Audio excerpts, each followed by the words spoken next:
പ്രശാന്തേട്ടന്റെ mobile give അവേന്റെ live ഇടാൻ വേണ്ടി വന്നാട്ടെ ഞങ്ങള്. അങ്ങനെ ആ പരിപാടി കഴിഞ്ഞ ശേഷം ഞങ്ങൾ 6 ആളും കൂടെ ഇതിൽ കുഴിമന്തി കഴിക്കാൻ വേണ്ടി വന്നിരിക്കുകയാണ്. നമ്മുടെ പ്രശാന്തേട്ടന്റെ ഗീവ് അവേ കഴിഞ്ഞിട്ടുണ്ട്. അപ്പൊ അതിന്റെ ഭാഗമായിട്ട് ഇപ്പൊ മന്തി വാങ്ങിച്ചു തരാൻ വേണ്ടി വന്നതാണ്. ആശയേട്ടൻ എന്താ വെച്ചാൽ അവരെന്നാ ചമ്മന്തി എടുത്ത് എന്താ സാധനം ടേസ്റ്റ് ചെയ്ത് നോക്കണ്ടാ.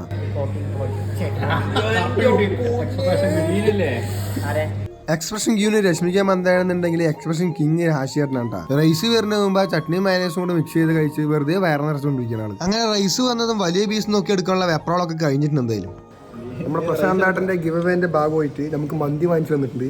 അപ്പോൾ കഴിക്കാൻ വേണ്ടി വന്നിരിക്കുകയാണ്.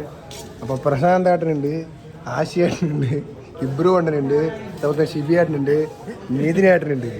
ഞങ്ങളെല്ലാവരും റൈസ് കഴിച്ചുകൊണ്ടിരിക്കുമ്പോൾ ഇമ്പ്രൂവ്മെന്റ് മാത്രം പീസ് കഴിച്ചുകൊണ്ടിരിക്കുകയാണ് കേട്ടോ. ചോദിച്ചപ്പോൾ പറഞ്ഞത് എനിക്ക് റൈസ് വേണ്ട, ഞാൻ ഇപ്പം വല്ല ചോറിൻ്റെ വന്നുള്ളൂ എന്നാണ്. ചോറിനതിന് ശേഷം വന്ന് കഴിക്കണമെന്നുണ്ടെങ്കിൽ അതൊരു കഴിവ് തന്നെയാണ്. അപ്പോൾ ആശയേട്ടൻ ഈ മിക്സ് എങ്ങനെയുണ്ടെന്ന് പറഞ്ഞിട്ടുണ്ടോ, ഒന്ന് കേട്ട് നോക്കിയാൽ. അപ്പോൾ ഇതിലൊരു സ്പെഷ്യൽ ഡിഷ് എന്താ വെച്ചാൽ ഈ മയോണൈസും ഇവർ തരുന്ന ഒരു പ്രത്യേക ചമ്മന്തി ഉണ്ട്, അതും കൂട്ടി മിക്സ് ചെയ്തിട്ട് ഒരു പൊളി സാധനം. ഈ ഒരു ചട്നിയും മയോണൈസും കൂടെ മിക്സ് ചെയ്താണ് ആ സാധനം. ഞാനാണെന്ന് വെച്ചാൽ മന്തി കഴിക്കുന്നത് ആസ്വദിച്ച് തുടങ്ങിയിട്ടുള്ളൂ, അപ്പോഴേക്കും അവർ കഴിച്ചത് എണിച്ചു. അങ്ങനെ അവസാനം പാതി വേറോടെ ഞാനും പോയി കൈ കഴുകി. അങ്ങനെ ബില്ല് പേ ചെയ്ത് കഴിഞ്ഞതിന് ശേഷം ഞങ്ങളെല്ലാവരും കൂടെ കുറച്ച് നേരം സംസാരിച്ചിരുന്ന സഭ പിരിച്ചു വിട്ടുട്ടാ. അപ്പൊ ഇന്നത്തെ പരിപാടി ഇത്രയേ ഉള്ളൂ.